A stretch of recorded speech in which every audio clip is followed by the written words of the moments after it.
UP Assam के बाद अब मध्य प्रदेश की बीजेपी हुकूमत ने मदारिस के सर्वे का किया ऐलान। मौलाना महमूद मदनी की हुकूमत पर तनकीद, पूछा 100% सरकारी खर्च पर चलने वाले स्कूलों का सर्वे क्यों नहीं, कहा वहां तालीम की हालत बद से बदतर। दीनी मदारिस के सर्वे को मुस्लिम पर्सनल लॉ बोर्ड ने मदारिस को बदनाम करने की साजिश करार दिया। कहा बरादरान वतन के दरमियान मशकूक बनाने की नापाक और नफरत अंगीज साजिश। बोले मदारिस की एक रोशन तारीख रही है। पूछा सर्वे के लिए सिर्फ मदारिस की तखसीस क्यों। बिहार के सिवान में महावीर अखाड़े के जुलूस के दौरान फिरकावाराना तसादुम के बाद 35 अफराद गिरफ्तार।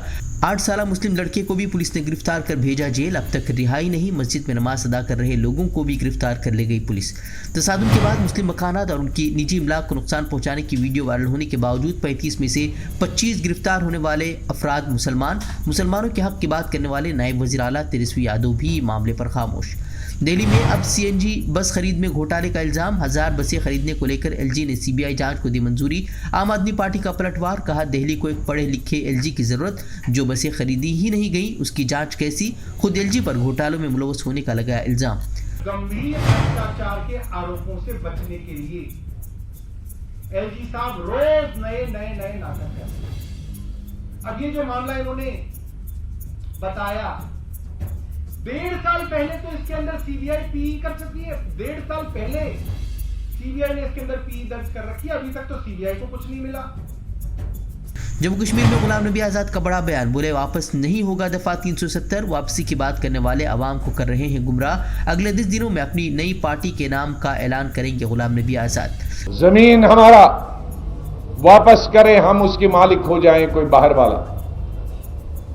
उसमें पार्लियामेंट की भी जरूरत नहीं, जो हुकूमत बनाएगी वो खुद कर सकती है। बाहर वाला नौकरी न करे, उसके लिए पार्लियामेंट की जरूरत भी नहीं है, स्टेट गवर्नमेंट कर सकती, कोई बाहर वाला नहीं कर। गुलाम नबी आजाद को मालूम है कि क्या हो सकता क्या नहीं हो सकता। हाँ, बीजेपी से 370 आप करा सकते हो तो जाओ सब बीजेपी, लेकिन मैं नहीं दिला सकता, कांग्रेस पार्टी नहीं दिला सकती, कोई रीजनल पार्टी नहीं दिला सकती। और पहले ये भी देखो कि 370 के लिए आज हिंदुस्तान में कौन सी पार्टी है जो उसके हक में है। मुझसे मत बुलवाओ।